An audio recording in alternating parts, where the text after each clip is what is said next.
सब लोग यहाँ पर उपस्थित हैं पूज्य माता जी को श्रद्धांजलि देने के लिए। और श्रद्धांजलि का सीधा जो संबंध होता है वो संस्कार के साथ होता है। और जब हम सब लोगों ने जन आंदोलन चला करके तिरही को श्रद्धांजलि का स्वरूप दिया है, तो केवल स्वरूप देने से ही काम नहीं चलेगा।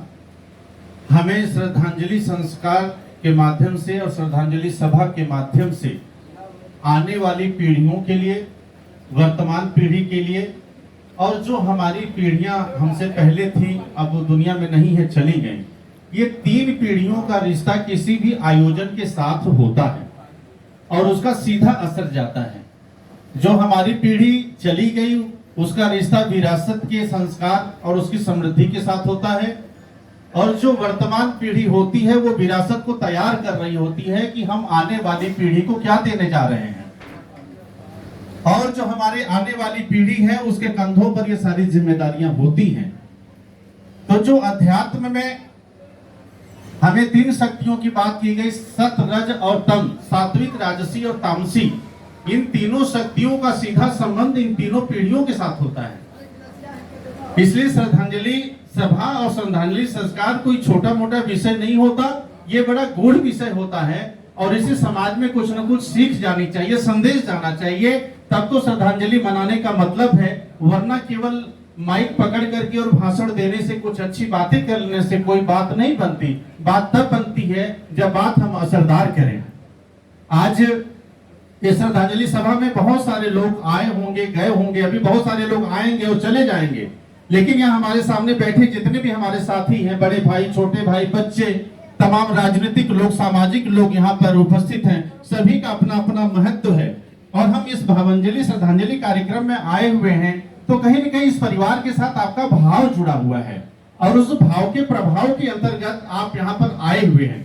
लेकिन हम ये समझना पड़ेगा कि भारत की संस्कृति में आज हम श्रद्धांजलि सभा में बैठे हैं और माता जी दुनिया में नहीं है, लेकिन ऐसा नहीं है कि एक परिवार के कुछ बच्चों की माता दुनिया से चली गई, तो इसका मतलब ये नहीं है। हर बच्चा किसी न किसी माँ का पुत्र है, चाहे हमारी उम्र कुछ भी हो, हमारी अवस्था कुछ भी हो, लेकिन हमारे भी माँ हैं, हमारे भी पिता हैं, और दुनिया में हर इंसान के माता पिता होते हैं।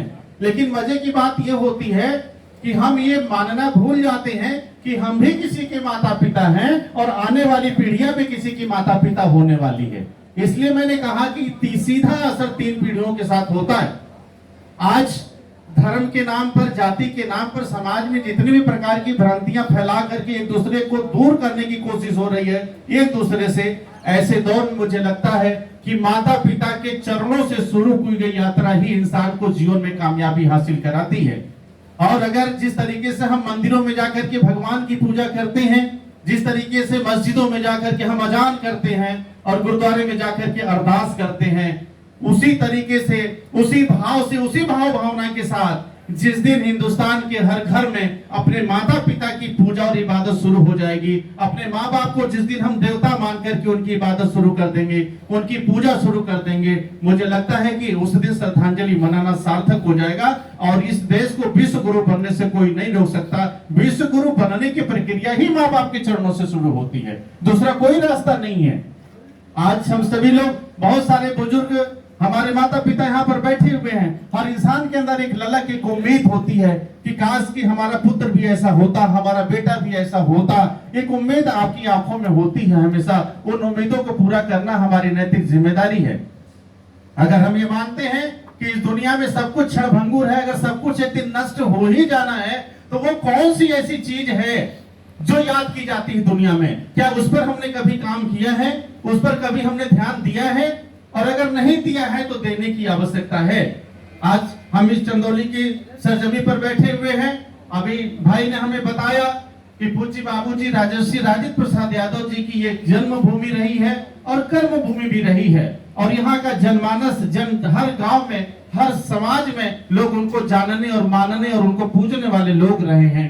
आज राजर्षि राजेंद्र प्रसाद यादव जी को याद किया जाता है तो उसका एकमात्र कारण है कि उनके पास केवल एक पुत्र नहीं है, उन्होंने हजारों लाखों पुत्रों को पैदा किया। उनके पास केवल एक माता पिता नहीं थे, उनके पास हजारों लाखों माता पिता थे जिसके लिए उन्होंने अपनी जिंदगी की आहुति दे दिया, कुर्बानी दे दिया, जिसकी वजह से आज निर्विवाद रूप से पूरे पूर्वांचल में उनका एकमात्र नाम लिया जाता है और समाज और राजनीति के संत के रूप में उनको याद किया जाता है। तो सिर्फ इसलिए याद किया जाता है कि जिस व्यक्ति ने जीवन भर दुख झेला दूसरों को सुख देने के लिए, और जो लोग उनकी वजह से करोड़पति हो गए, अरबपति हो गए, उनको जानने वाला कोई नहीं है, समाज में नाम लेने वाला कोई नहीं है।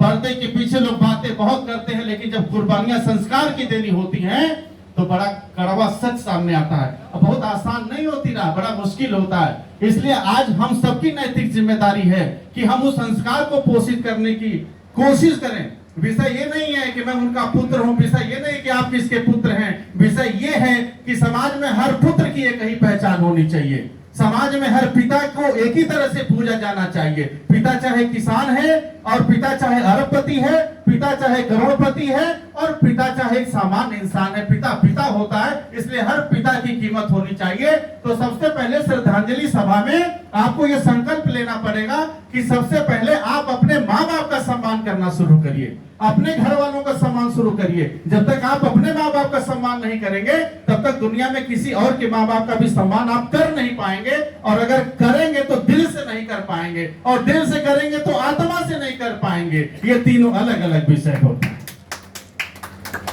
और आज इस तरीके से हमें इस श्रद्धांजलि संस्कार को लेना होगा। हम लोग गांव की संस्कृति में पले बढ़े हैं। जब कोई गांव में हम लोग बचपन में खेला करते थे, कहीं कुश्ती लड़ते थे, कबड्डी खेलते थे, गुल्ली डंडा खेलते थे, तो आपस में बच्चों में कभी कभी बाजी लग जाती थी। कहें देख तेरे भाई में दूध में इतना दम हो तो हमके हरा के दिखाओ, बोलते थे कि नहीं बोलते थे? हमेशा बात माँ के दूध पे चली जाती है। वो माँ का दूध कौन है? दूध को अमृत कहते हैं, और वो अमृत रूपी संस्कार जो आपके अंदर है उसमें कितना दम है, उस संस्कार को चैलेंज किया जाता है। माँ को दूध चैलेंज करने का मतलब माँ के दूध को चैलेंज नहीं किया जाता। माँ ने जो संस्कार दिया है, जो अमृत दिया है, जिस अमृत पान को करा करके आपको तैयार किया है, आपको जीवंत बनाया है, आपको खड़ा किया है, उस संस्कार को चुनौती दी जाती है। इसलिए सीधा आपके व्यवहार से, आपके आचरण से, आपकी गतिविधियों से, आपके संस्कार से सीधे चुनौती आपके माँ बाप के संस्कार को दी जाती है। इसलिए अपने संस्कार को मजबूत करने की आवश्यकता है, अपने संस्कार को आगे बढ़ाने की आवश्यकता है। और मैं ये नहीं कहता कि संसार में सब चीजें आवश्यक नहीं है, सारी चीजों की आवश्यकता है, लेकिन न अति वर्षा, न अति धूप और न अति बोलता, न अति चुप। किसी भी चीज की अति अच्छी नहीं है। मैं यहाँ पर भाषण दे रहा हूँ श्रद्धांजलि सभा में। अभी मैं यहाँ जिला मुख्यालय पर भाषण देकर के आ रहा हूँ नॉमिनेशन में।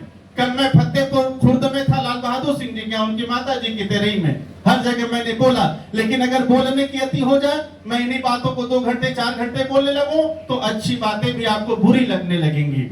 इसलिए हर चीज का पैरामीटर बनाया गया है। उसी तरीके से हमें कहाँ किस तरीके से बोलना है, कैसे बैठना है, कैसे सम्मान करना है, क्या बातें बोलनी है, उसका असर कहाँ पे जाता है। जब हमने घर के देवड़ी से कदम बाहर निकाल दिया तो हमारी एक एक गतिविधियों का, हमारे एक एक आचरण का, हमारे एक एक विचार का असर किसी न किसी के ऊपर पड़ता है। ये कह के काम नहीं चलेगा, ये तो हमारी अपनी जिंदगी है। क्या फर्क पड़ता है? फर्क पड़ता है, बहुत फर्क पड़ता है। क्यों? क्योंकि फर्क नहीं पड़ता तो आज यहाँ पर हम लोग इकट्ठा नहीं होते, एक दूसरे से मिलने की आवश्यकता नहीं पड़ती, ये माता जी की श्रद्धांजलि मनाने की आवश्यकता नहीं पड़ती। इसलिए फर्क पड़ता है। इसलिए हमारे सारे गतिविधियों को संजो करके समाज में विरासत के रूप में तैयार करके नई पीढ़ी को देना, ये हमारी नैतिक जिम्मेदारी है। आज हमारे पास सारे संसाधन बढ़ गए। आज हमारे पास गाड़ी भी है, पक्का मकान भी है, सड़कें भी हैं, रेल भी है, मोबाइल भी है, सोशल मीडिया है, जगह जगह अस्पताल है, दुकान है, बाजार है, सब कुछ है हमारे पास। लेकिन एक चीज आपके पास नहीं है जो हमारे पूर्वजों के पास थी। इन सबके बगैर, जितने संसाधन हैं, इन सबके बगैर उनके पास जो थी वो एक चीज थी कि वो बिना दवा के 100 साल जीते थे। और आप 4 टाइम दवा खा करके भी 60-70 साल की उम्र नहीं पाए हैं लोग। ये एवरेज है आज हिंदुस्तान का, इस देश का। आखिर में कौन सी ऐसी चीज है जिसे हमने खो दिया? आज हम श्रद्धांजलि संस्कार मना रहे हैं, कल किसकी श्रद्धांजलि मनाने पड़े कुछ पता नहीं है। यही तो है जीवन की असली सच्चाई, और इस सच्चाई से कौन इनकार कर सकता है? तो इसलिए मुझे ऐसा लगता है कि हम जो दिमाग में सोचते हैं उससे हमारा स्वास्थ्य बनता है। हम जो खाते हैं उससे हमारा स्वास्थ्य नहीं बनता, वरना काजू किशमिश खाने वाले लोग ट्रेन में बैठे बैठे चले जाते हैं, दुनिया से पता नहीं चलता। खाने से स्वास्थ्य नहीं बनता, आपके सोचने से आपका स्वास्थ्य बनता है, आपके विचारों से आपके चेहरे का लावण्य पैदा होता है। आप कहते हैं ना, किसी को देखते हैं तो लगता है कि इनका चेहरा तो बहुत अच्छा है, उनका व्यक्तित्व तो बड़ा अच्छा है, बड़ा हंसता हुआ चेहरा है। ये क्यों हम बोलते हैं? किसी को देख के बोलते हैं अरे बड़ा मनहूस आदमी है, बड़ा गुस्से जैसा लगता है, बड़ा खराब बोलता है। आखिर में इंसान ने, जो भगवान ने इंसान को बनाया है, शरीर के सारे अंग सबके बराबर हैं, किसी के अंदर भी एक अंग कम और ज्यादा नहीं है, लेकिन चेहरे सबके अलग अलग हैं, सबकी आवाज अलग अलग है। आज मैं बोल रहा हूं, मेरी आवाज सुन करके आप पहचान जाएंगे कि ये डॉक्टर भारत भूषण यादव की आवाज है। लेकिन आप अगर यहां पर खड़े हैं, आपकी आवाज हमसे अलग हो जाएगी। शरीर एक ही है, चेहरा एक ही है, मुंह एक ही है, आंखें एक ही है, आवाज कैसे बदल गई, चेहरा कैसे अलग अलग हो गया? आखिर में वो कोई चमत्कारिक शक्ति तो है ना, और उसी शक्ति के सामने हम नतमस्तक होते हैं। और वो शक्ति हमारे घर में कैसे आती है? हमारे माँ बाप के रूप में आती है और हमारे संतानों के रूप में आती है। पूरे समाज में नजर उठा करके देख लीजिए, जिन लोगों ने अनैतिक विचार फैलाया, जिन लोगों ने दुर्व्यवहार फैलाया, जिन लोगों ने नफरत फैलाई, जिन लोगों ने घरों को तोड़ा, समाज को तोड़ा, भाई भाई को तोड़ा, ऐसे लोगों की तीसरी पीढ़ियां बीतती नहीं है, उनके ऊपर खुद गुजरता है। तीसरी पीढ़ी में सब सत्यानाश हो जाता है। आप नजर दौड़ा के देखिएगा। इसलिए हमें इस श्रद्धांजलि संस्कार में माता जी के पूज्य जीवन का जो पूज्य संस्कार रहा है, जो इन्होंने तपस्या की है, उसी तपस्या का फल है कि ये परिवार इतना फलीभूत है। हम शुभकामना देते हैं कि उनका संस्कार पोषित हो, वो संस्कार आगे बढ़े और हम सब लोग समाज में अपने आचरण और अपनी गतिविधियों के माध्यम से हम एक दूसरे को पोषित कर पाए अच्छे संस्कारों से। आज कहते हैं कि कलयुग में नाम ही आधार होता है, और आज हमारे सामने एक व्यक्ति खड़े हैं जो मोबाइल से रिकॉर्डिंग कर रहे हैं, जिनका नाम त्रिलोकीनाथ पांडे है। ये बनारस से चल करके आए। मैं चाहता हूं एक जोरदार तालियों से इनका आप स्वागत कर दें। ये एक ऐसी शख्सियत है जो पूज्य बाबूजी राजेंद्र प्रसाद यादव जी के साथ इन्होंने पूरा अपना जीवन खपा दिया, पूरा जीवन इन्होंने व्यतीत कर दिया। और पूरे चंदौली बनारस जनपद में कोई भी ऐसा गांव, कोई ऐसा भी घर नहीं रहा जहां उनके साथ ये गए न हो। आदरणीय कैलाशनाथ यादव जी सांसद जब भी आए थे, रास्ते में हमारी मुलाकात हुई, उन्होंने भी इनको प्रणाम किया। क्यों? क्योंकि व्यक्ति की जाति नहीं, उसका संस्कार मायने रखता है, और उस संस्कार की वजह से इंसान पूजित होता है। यही हमारा पूरा हिंदुस्तान था, यही हमारा पुराना भारत था, यही हमारी संस्कृति रही है। जहां तक हम इसे पोषित कर पाए, आप अपने बच्चों के साथ अच्छा रिश्ता बनाइए, बच्चों के साथ बैठिए, बच्चों से बातें करिए, माँ बाप के संस्कार को बढ़ाइए, सम्मान कीजिए। बच्चे वो नहीं मानते जो आप कहते हैं, बच्चे वो मानते हैं जो देखते हैं। तो हमें दिखाने की आवश्यकता है।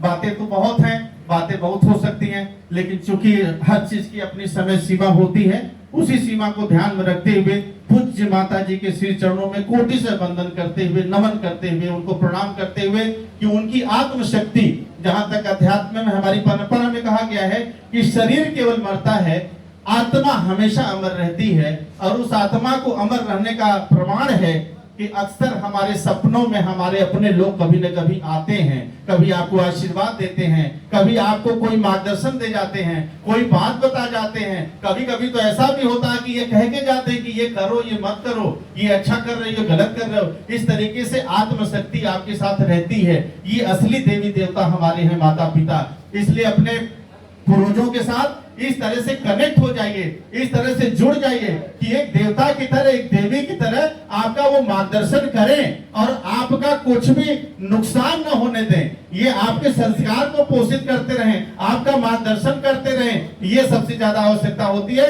इसलिए हमें अपने पूर्वजों से इस रूप में अपने माता पिता से जुड़ने की आवश्यकता है। ये मत मान लेना कि ये माता जी मर गई तो ये दुनिया से चली गई, अब इनका अस्तित्व खत्म हो गया। इनका अस्तित्व था, आज है और आगे भी रहेगा। उस अस्तित्व से सत्य की लड़ाई मत करिएगा, उस अस्तित्व में सत्य को पोषित करिएगा, उसे बीजित करिएगा, उसका बीजारोपण कीजिएगा, ताकि जो वो पौधा निकले और उससे जो फल निकले, ये आपको और आपके परिवार को ताकत दे, समाज को ताकत दे। इन्हीं बातों के साथ मैं अपनी बातों को विराम देता हूं, ये कहते हुए